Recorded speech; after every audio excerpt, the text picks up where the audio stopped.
Hello, everyone, and welcome to today's webinar titled Breaking the Bonds, Not the Bank, New Possibilities with e-MSion's ExD Cell.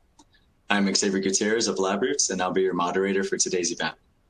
Today's educational web seminar is sponsored by Agilent. Now let's get started. Before we begin, I would like to remind everyone that this event is interactive, and we encourage you to participate by submitting as many questions as you would like during the presentation. Please don't be shy. To do so, simply type them into the Ask a Question box and click Send. Please address each question to a specific speaker. We will answer as many questions as we have time for at the end of the presentation, and if you have trouble seeing or hearing the presentation, click on the Ask a Question box located on the far left of your screen. I now present today's speakers, Dr. Christian Klein, Product Manager of LC QDuff and IM QDuff at Agilent Technologies, and Dr. Joe Beckman, Professor of Biochemistry and Biophysics at Oregon State University and CFO of e-MSion Corp. For a complete biography on Dr. Christian Klein and Dr. Joe Beckman, please visit the Biography tab at the top of your screen. Dr. Klein, you may now begin the presentation.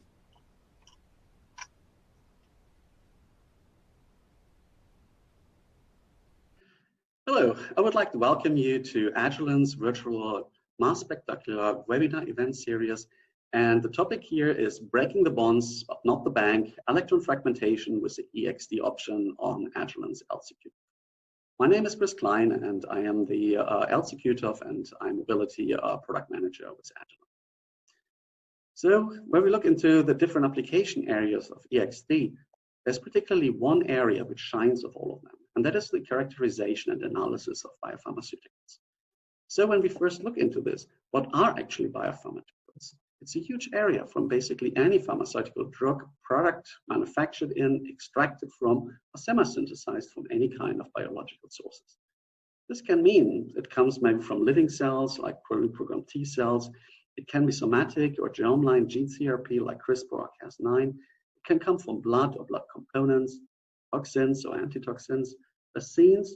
It can be other things like, for example, breast milk or fecal microbiota, but very much common for the current drugs are the recombinant proteins and antibodies like insulin and particularly monoclonal antibodies. So when looking at monoclonal antibodies, the first thing, of course, is they are big. And to put that into a perception here, if you look at a biologic like Herceptin and compare it to a traditional drug like Lipitor, just see already that from the molecular weight, we're talking about 185,000 in the case of Herceptin and only about 559 for Lipitor. So putting those into a perspective, it is a comparison of a two-story single family residential compared to the Empire State Building. So whereas, for example, you can do very well with a regular home inspection for your single family, doing the same home inspection for the Empire State Building most likely will be incomplete and insufficient at all. This, of course, then puts it to the next steps that for the characterization of biotherapeutics, a huge number of methods is needed in order to characterize those later, hopefully, billion-dollar blockbusters as efficiently as possible. So we talk here about the truncation of lysine, which typically happens over ion exchange chromatography, fragmentation, which can be also on the hinge region of a reversed phase, deamidation, oxidation, pyroglutamate analysis, disulfide shuffling, or with size exclusion chromatography, some aggregation, and of course helic-based glycosylation. Most of these methods, nevertheless, are still feasible to address by LC-MS. That can be the intact mass, intact protein quant, drug-antibody ratio calculation, native MS, fragment mass identification, charge variance, a post-translation modification, the identification and localization, and of course glycan ID. So all of those effectively huge handbook of analytical chemistry, it is kind of evolving on here. But if you look into the small aspect of what do all of those methods have in common, the answer is very simple. They will all give additional answers with ECD. And this is actually the power of the e-MSion's ExD cell, which allows us now to add a completely new dimension of analytical technology to already existing separation technologies, but looking into it in a different format of the additional answers given here in the gas phase reaction. So the method has already moved well beyond its original pure academic research, and Example for this is really shown here over the vast majority of our early ExD early adopters. We see a good mix here of academics as well as biopharma industry on here. And based on that, we actually can say together, Agilent and e-MSion moved what has once been an academic field of ExD into a hopefully new step in the analysis of biopharmaceuticals.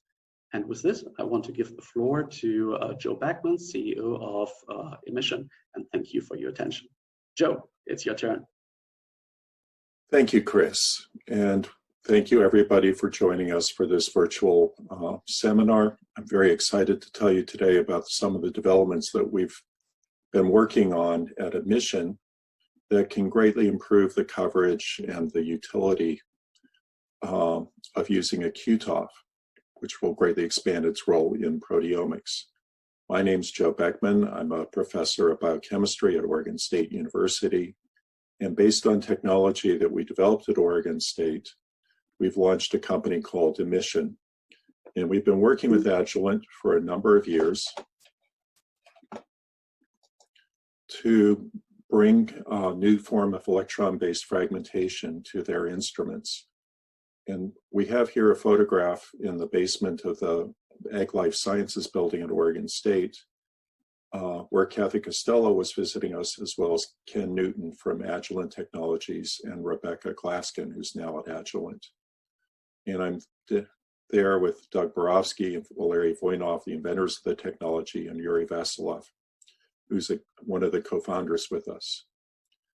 And we basically have been developing this technology for at least 10 years. We've then, when this photograph was taken, it was the day where we started to fragment ubiquitin in a tightly compacted form, and it became very clear how powerful this cell is, or this technology, and that it allows you to avoid many of the problems that are encountered with other fragmentation technologies, such as ETD. So about 5 years ago, we formed the company e-MSion, which is an amalgam of E for electron, MS for mass spec, and ion for ion. And our goal is to make ECD as widely available as possible. So shown is the original cell that we were developing at OSU, and over several years, we've refined this to become a very practical addition that's now available on Agilent QTOF systems. We've grown to be 24 employees, and we now have 7 SBIRs funded as of last night. And a major part of what we've been doing for these few years is developing automatic tuning and control of the ECD cell to integrate with the Agilent QTOF. We've passed all the regulatory hurdles and the providing warranty issues and how we're going to service this technology with Agilent. And we've developed a number of powerful new applications that I'll share with you today that really extend what you can do in very exciting ways with proteins and other compounds.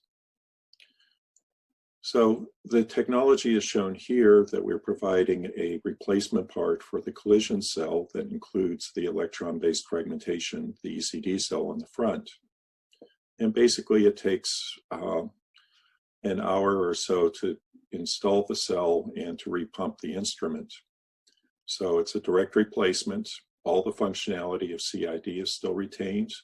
This instrument still behaves with MS1, MS2. It still tunes with using Agilent swarm tune procedure, but you have to do a few additional steps that I'll show you in a second to make the ECD cell work. And there are a lot of different software flows that can give you better protein characterization, the main advantage of this technology. And it's very fast, so it keeps up with UPLC, capillary electrophoresis, and even ion mobility.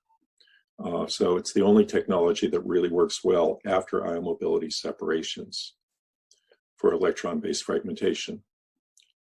So if we imagine the cell as basically a cloud of electrons sitting in front of the collision cell, we can illustrate the advantages here. And we can take a tightly folded protein such as ubiquitin, bring it into the cell. It can capture an electron, and that will induce bond breakage.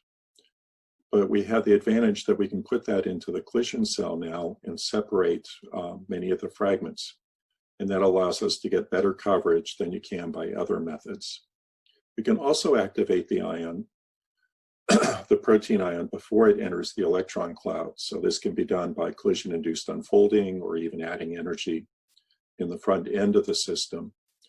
And that activated complex allows for better electron-based fragmentation. This is an advantage over ETD, where you have to cool the protein ion and then mix it with a negatively charged electron transfer agent. And that cooling causes the protein to fold back onto itself, and then that creates problems with causing dissociation afterwards. And we'll show examples of this where we can get better coverage than what you can with currently possible with ETD. So the cell itself is actually a pretty simple device in principle. It has two magnets that basically create a magnetic field, and it has a hot filament that's producing electrons, much in the same way as old vacuum tubes did. Then there's a series of DC electrodes that are used to first pull electrons off from the filament and into the magnetic field, and then outer electrodes that confine the electrons to the inside of the device and also help to focus ions as they are transported through the cell. There's no trapping. Ions pass at the speed that they enter the cell with and emerge from the other side. And in the few microseconds that takes, the fragmentation process has already happened. So the key is the magnetic fields hold electrons in a very compact area, and that allows enough electrons to be stored to create a very efficient fragmentation process. Now, the tuning of this is actually not very complicated, and we show how this is done. If you put 0 volts on each of the lens elements, and we are going to use our software. So we're going to use Agilent's CalMix, or called TuneMix here, and we're just measuring the transfer of all these different ions through the ExD cell and on into the TOF. And basically, with 0 volts applied, a few thousand ions will make it through the cell. If you start from the middle and work out, that we will first apply a DC voltage to the filament and then to its holder.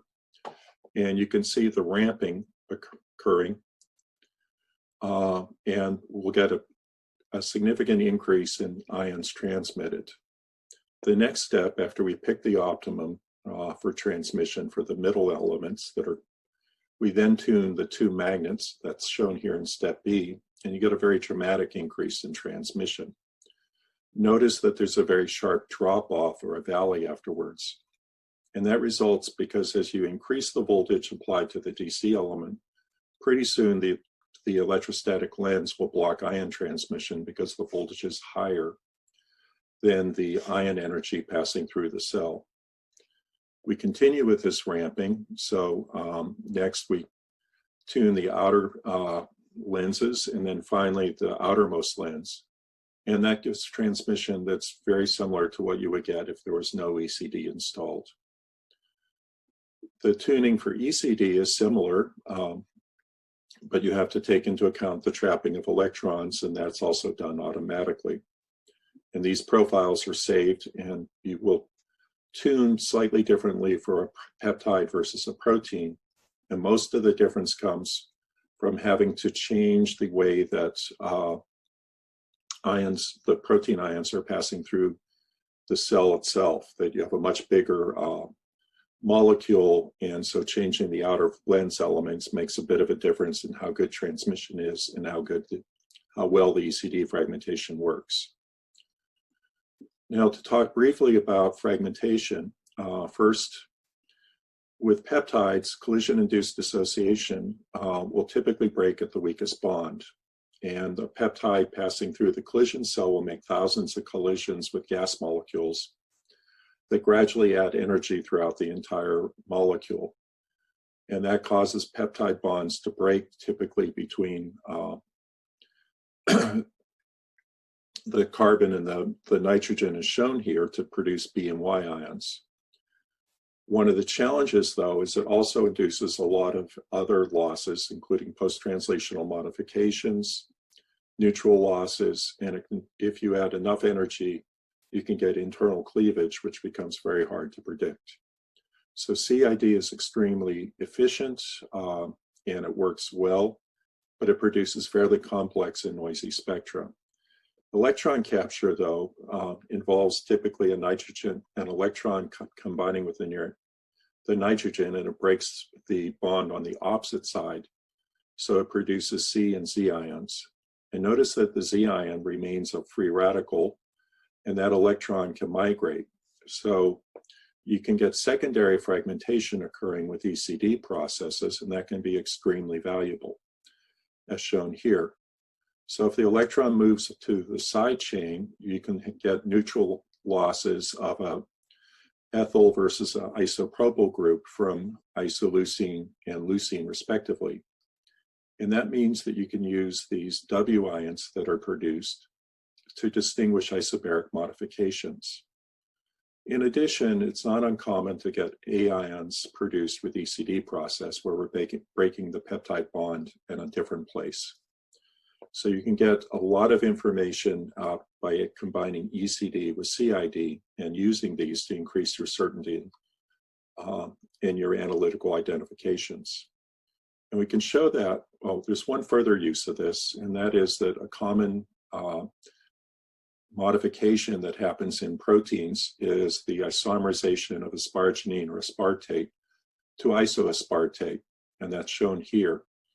So for the antibody Herceptin that's used to treat breast cancer, one isomerization can cause a 70% loss of activity.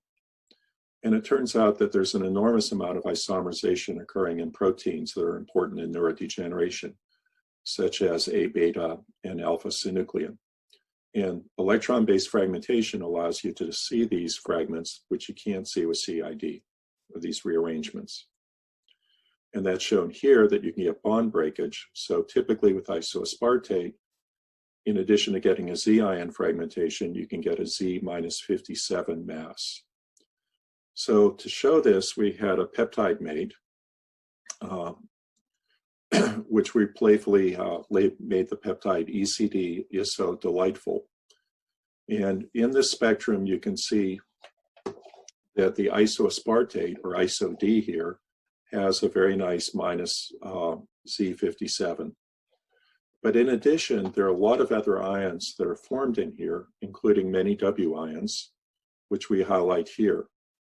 So that in addition to getting isoaspartate, we're able to distinguish leucine from isoleucine. And then aspartate loses the carbon dioxide and it forms its own D ions, so that can be seen. And cysteine also forms W ions, and so you can identify a lot of modifications to cysteine using this technology.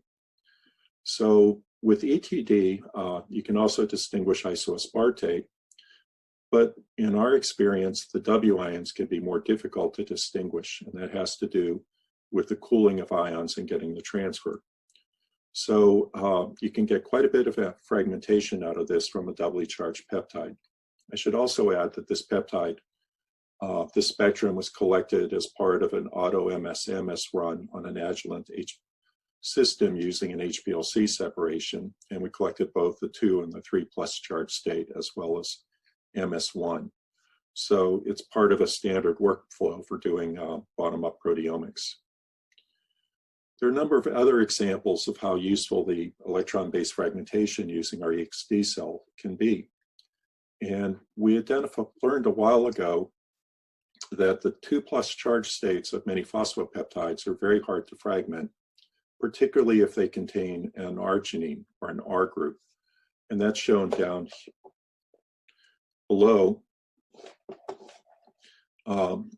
where this arginine will actually form ionic interactions, and that will inhibit a lot of the fragmentation. So we published on this a number of years ago when we were first starting on the technology, and this was another example that we were working with. With our cell, you can get a very nice fragmentation pattern where you can just walk up and see where the phosphoserine is and get the entire sequence. But when we tried this on a very high-end system equipped with ETD, the fragmentation actually was quite limited towards the amino terminus, and that again is due to that arginine wrapping around with the phosphoserine. Now, in this particular run, we've used 10 milliseconds of ETD time. We can increase the ETD time and get much more consumption of the precursor, as shown here. And but that actually didn't help. The coverage actually decreased. And notice the magnification that we're using down in this low end. It's 5,000 in the 10 millisecond range and 2,500 up in the higher mass, or with a longer ETD time. So what's happening here is with the longer ETD time, there's more electron transfer to the precursor, and it's actually going completely to a neutral state, and you see a loss of the precursor without any increase in fragmentation. And the difference that we're getting with our cell is the fact that our ions are more activated as they're passing through the cell, and that allows them to dissociate more completely. This is similar results that were shown in a poster here at the ASMS meeting by Kiki Hawkinson's group. And this was done on a 6560 Agilent system. So this is an ion mobility equipped QTOF. So here's data on the high-end ETD system, and it's a palmitoylated modification on the cysteine shown in the star. And here's the spectrum that's obtained on the 6560. So it's much richer coverage. Now, in this system, it's possible to add additional energy to the precursor before it enters into our ExD cell, and you can get even more efficient fragmentation occurring.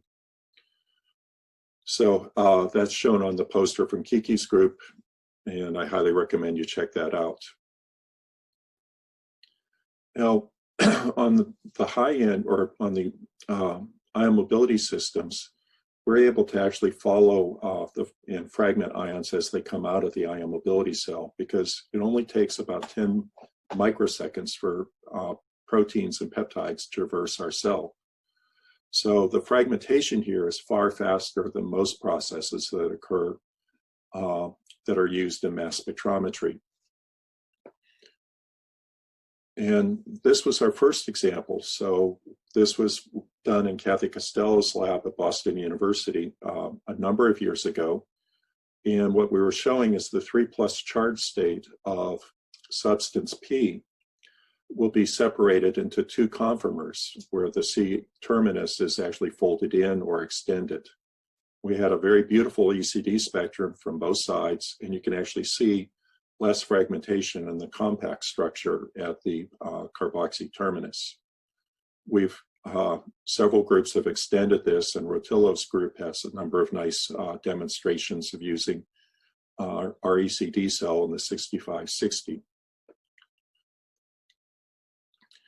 Now, Dr. Wu at Agilent decided to take on the Hupo phosphopeptide challenge about 2 years ago. And Hupo was providing about 200 different peptides that are known to be problematic in bottom-up proteomics for identifying phosphorylation sites. And so he used the Agilent system. He used the assay map Bravo to start to enrich for phosphopeptides. He used a standard workflow on the QTOF, and then used CID to identify the peptides. But to identify where the phosphorylation sites were, he used our ExD cell. And so coming back and looking at that, he was able to identify 92 out of the 94 sites. And here's one example from his application note that's referenced at the bottom here, where the top is the CID spectrum, and then there's a series of 3 ExD spectra that show where the phosphorylations were found. Now, each of these identifications was based on a single spectrum that was analyzed by the Bionics platform. And I wanted to show you, though, that if you work across the peak and average the spectra together, just how rich the spectrum is. And that's shown here, is that we've extracted one of these peaks. So you can see where it eluted by the extracted chromatogram. And if you look at the bottom spectrum, it doesn't look very impressive until you start to zoom in. And when you do that, you can see how rich the spectrum is. You can easily identify where the phosphoserine group is for both sites. And each of the fragments that's identified above actually has up to 5 different fragments that show that what this is very specifically. So we get golden triplets, which are a combination of A, B, and C ions in this spectrum, and golden doublets coming from the carboxy terminus of Z and Y ions. And I think that's what's really powerful with this, is that you can get much better identifications rather than relying on a single fragment coming out from a bottom-up proteomics. But it's also very clear that electron capture processes really aren't meant for doing doubly charged peptides, or it costs you a lot in sensitivity. Part of the reason is half of the ions that are produced, half the fragments, have captured an electron and are now neutrals. But if you go to larger, more highly charged states, the ECD process becomes much more efficient. And so this is showing just a few minutes of data collected on ubiquitin in the 6+ charge state, which is a tightly folded state. And you have a beautiful spectrum from both the carboxy end and the amino end that you can read all the way through. And the coverage is 97%. So the 3 amino acids that were not cleaved are prolines, which are not expected to cleave by electron-based fragmentation processes.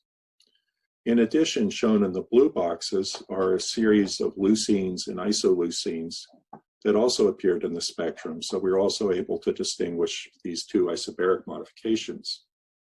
That's really important for doing accurate de novo sequencing or to improve identifications, because 16% of the human proteome is either leucine or isoleucine, and hence invisible by standard CID methodologies. So electron capture increases with a square charge, and as you start to go to bigger fragments or bigger peptide fragments or entire proteins, the efficiency of the cell increases quite dramatically. So on a standard QTOF, proteins up to 15 kilodaltons are actually sequenced quite well on chromatographic timescales. And a big advantage of going to bigger peptides is you can look at the arrangements of PTMs along the modification, along the peptide chain. It's a little crazy to think that you chop a protein into lots of pieces, and then you try to reconstruct actually where are all the PTMs and which ones correlate with which. And that's what really excites us about what we can do with this new technology. So one example is some work that we've done with Blaine Roberts, who was at the Florey Institute in Melbourne, and he's just recently moved to Emory. So I have to admit, in the fairness, that Blaine is actually a really good friend, and he did his PhD with me about 12 years ago. So I flew over, we installed the cell, we started to collect data.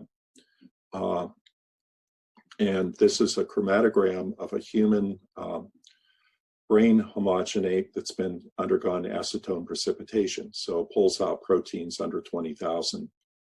And so this is a chromatogram. This was run a day after we installed the cell. And we were looking at it going through that evening. And this arrow is what Agilent calls the walking man. So at this point, the spectrum popped up and I said, Blaine, that looks like ubiquitin. And he said, I know, I've analyzed this mixture on lots and lots of different proteins or mass spectrometers, and I never found ubiquitin in it, either by bottom up or top down. But in fact, if you look very closely at the MS2, we have 70–80% sequence coverage based on single scans coming off this chromatogram. So here we're doing discovery work on a QTOF in an auto-MS mode.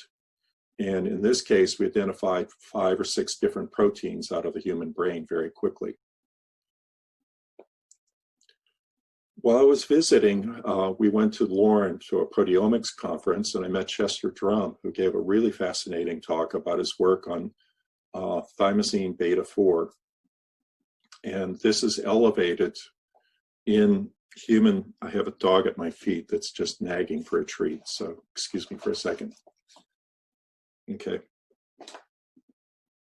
So thymosin is a really good marker for a problem in heart disease and diastolic heart failure in women.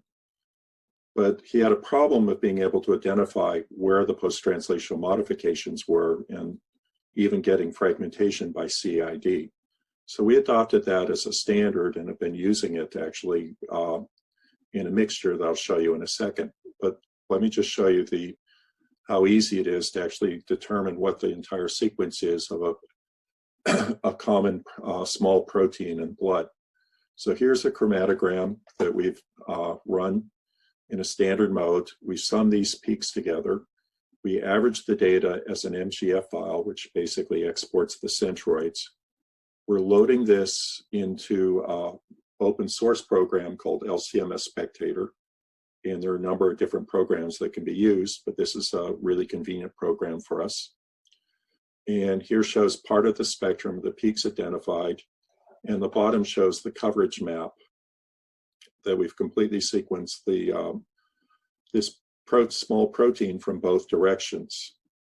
Now, this is actually the protein mix that we're using, and we've combined a number of different proteins. So thymosin was just a very convenient one that we can get from Sigma.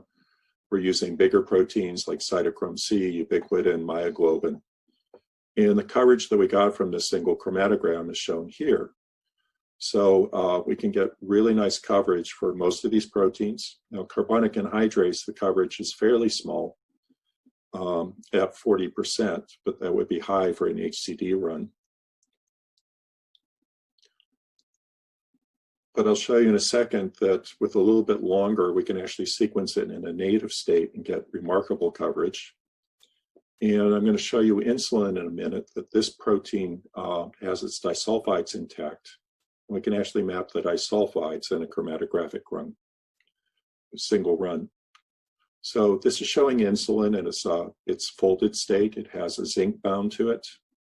And this is the ECD spectrum that we've collected. And we had to add a little bit of CID energy, about 30 eV, in order to get the protein to unfold.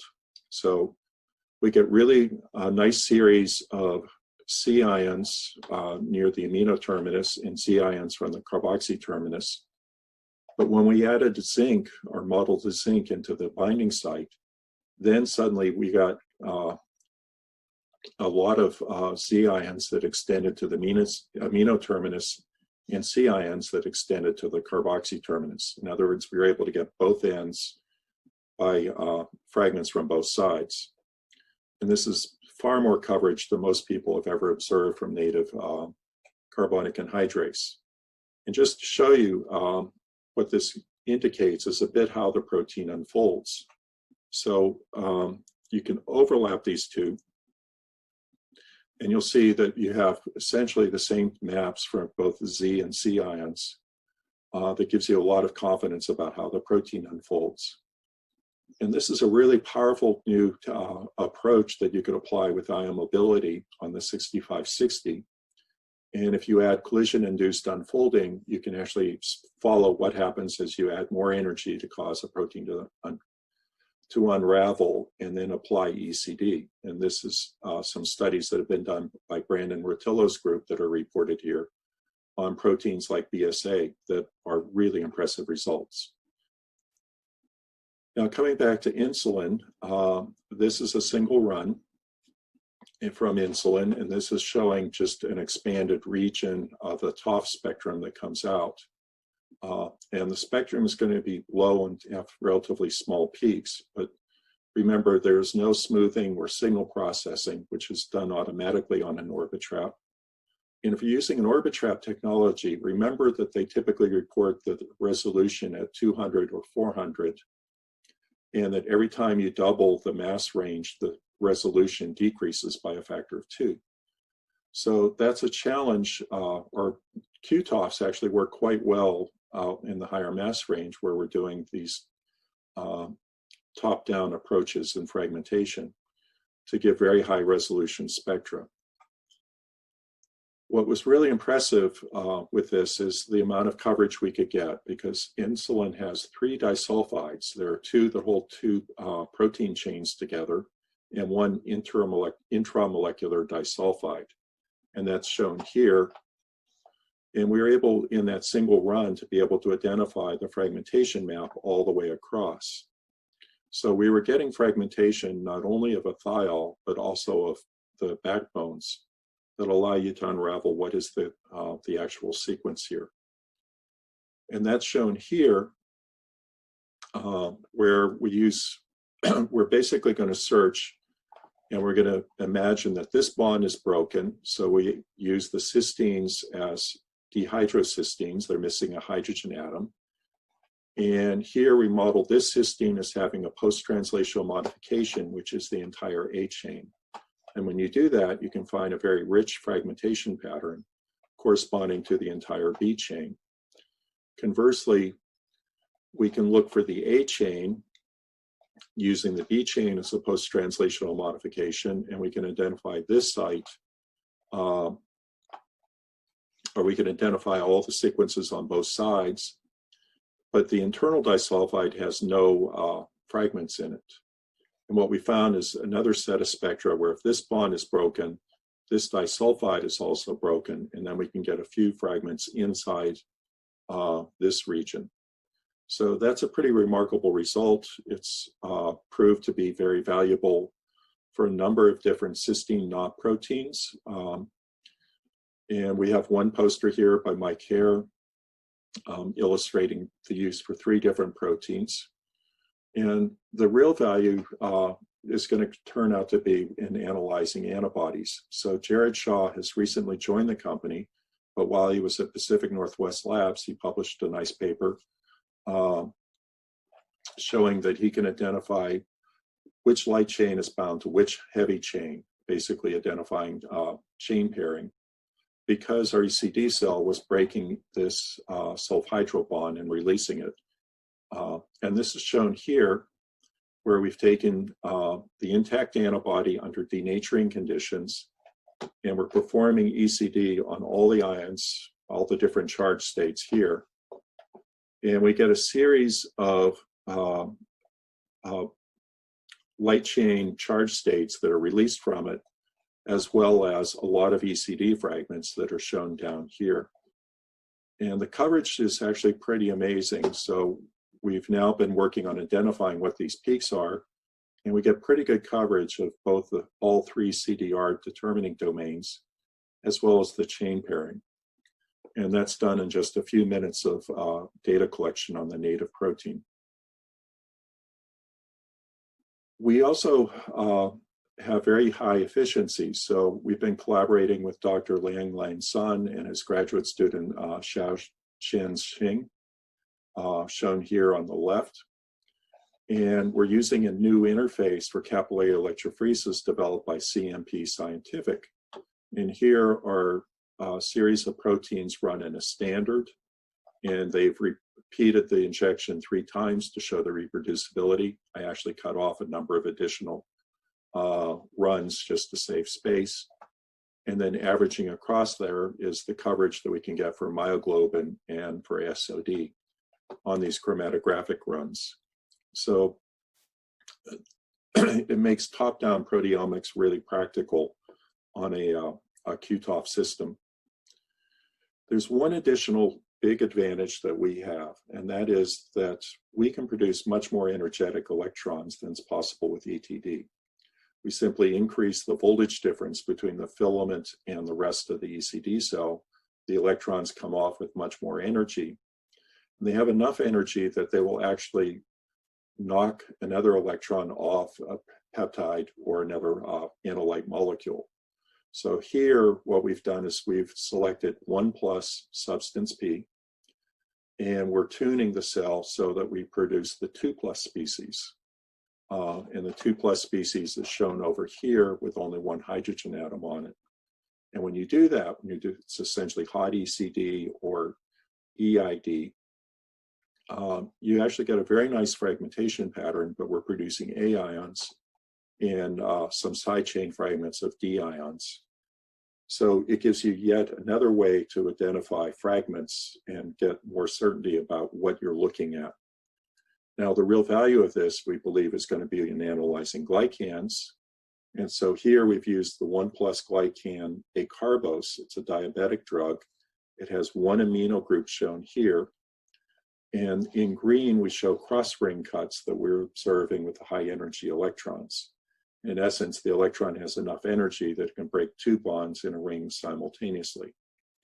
And that's shown in this spectrum, where we have the CID spectrum that just produces a few fragment ions based on the breaking glycosidic bonds, but we have a much richer fragmentation with the ExD cell producing higher energy fragments.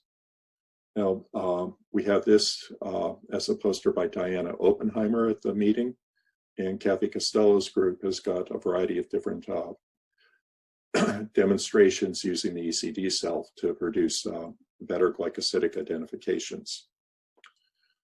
So to summarize, this is a very practical method for implementing electron fragmentation. It's available now. It adds a lot of capabilities to the instrument without really losing the abilities that you have now. It enables top and middle down proteomics with really fantastic sequence coverage for proteins up to 16,000. It works higher than that. It's just the sequence coverage starts to get a bit congested. So it works with IDUS digested antibodies. I showed the results of actually using native antibodies because of the ability to break disulfides. And it has a lot of advantages for both bottom up and middle down in being able to map and quantify post-translational modifications, distinguish isoaspartate from aspartate, distinguishing leucine from isoleucine, and for starting to map where glycans are located and their branching patterns. So we're quite excited to be partnering with Agilent and making this technology available. And with that, I'll be happy to take questions. Thank you so much for your attention, and we hope to be hearing from you.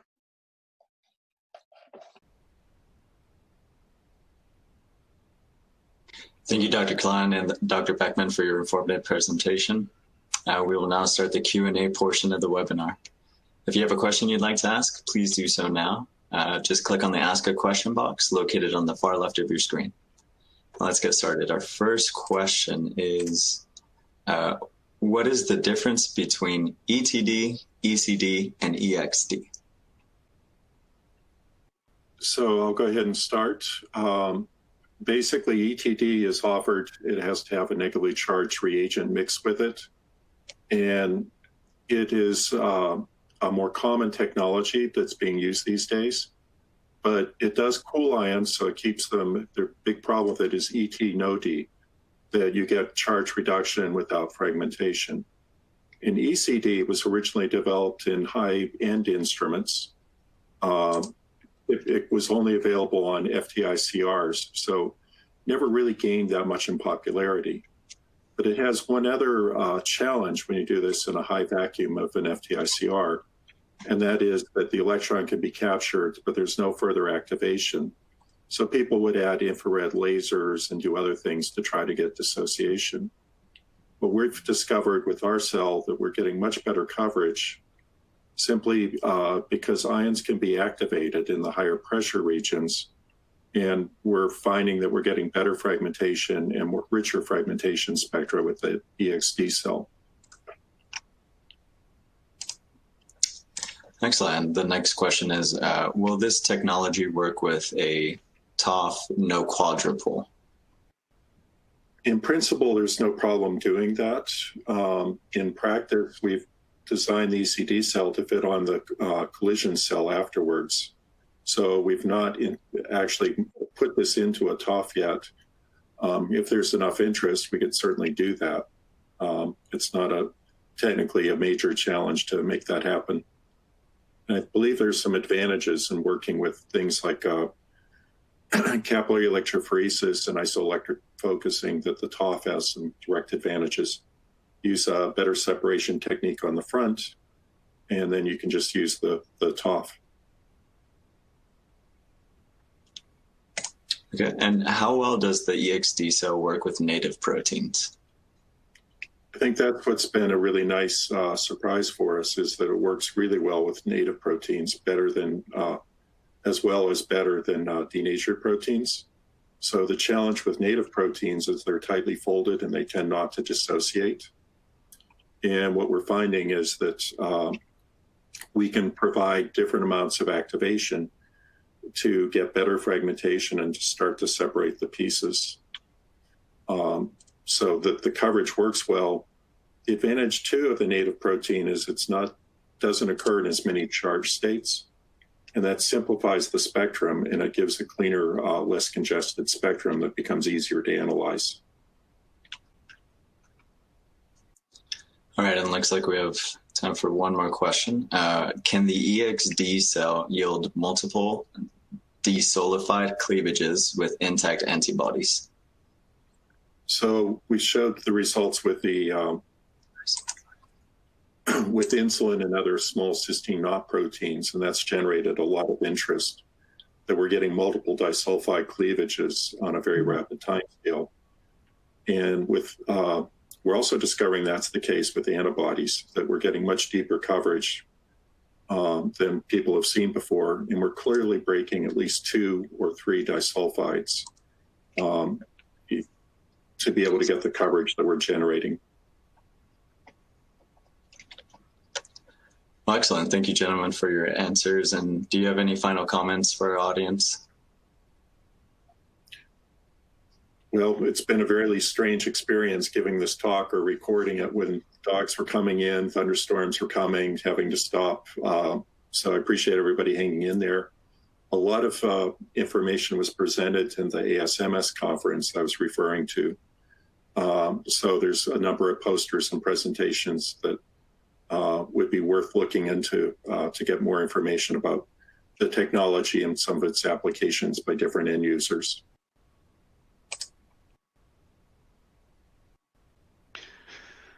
Yeah, I would also like to thank the audience for participating, and I hope you're also getting as excited as I am about the capability that Agilent can offer now together with e-MSion on ECD. As Joe has mentioned, this is really a track which we were working on for over 10 years. So to finally see this emerging into the field, seeing really early adopters in the industry and the academics using it, I'm really excited to see all the new opportunities now with ExD on Agilent's instrumentation. And thank you again for the participation. Well, thank you again, gentlemen, for your time today and your important research. We really appreciate it. Before we go, I'd like to thank the audience for joining us today and for their interesting questions.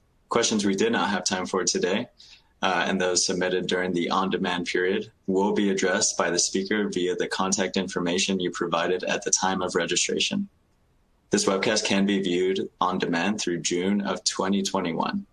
Until next time, goodbye.